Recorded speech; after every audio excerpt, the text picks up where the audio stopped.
Order. Question number 6, Simon O'Connor.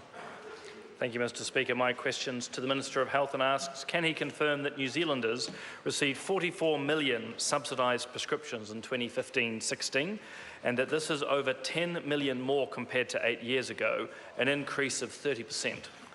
Mr Speaker, The Honourable Dr Jonathan Coleman. Mr Speaker, yes, I can.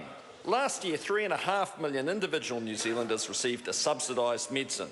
That's more than 3 out of 4 Kiwis. 1 million more subsidised prescriptions were issued in 2015-16 than the previous year. On top of this, more than 51,000 New Zealanders benefited from new and widened access to 21 more medicines. This is a government that focuses on the issues that matter. Supplementary question? Supplementary question, Simon O'Connor. How has this significant increase in access to medicines been achieved, and what details can he provide on this increased access? The Honourable Dr Jonathan Coleman. Over the past 8 years, the government has increased Pharmac's budget by $200 million to a record $850 million in 2016-17.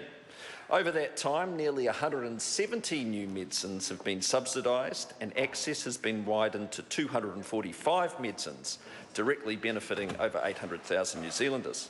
New medicines which are now available include Opdivo and Keytruda for advanced melanoma, Harvoni and Vicaria Pack for hepatitis C, Atripla and Truvada for HIV, and many, many more medicines. Supplementary question, the Honourable Annette. Oh, you're enjoying that. What does he say to the pharmacists in places like Kaio who report that they have patients who cannot pick up all their prescription because this government increased the cost of picking up that prescription? The Honourable Dr Jonathan Coleman. What I'd say, Mr Speaker, is, look, there's been a level of 6% of people who have reported affordability as an issue. That's been consistent for many years.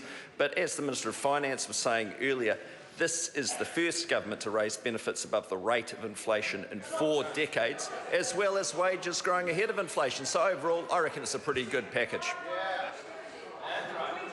Order. Question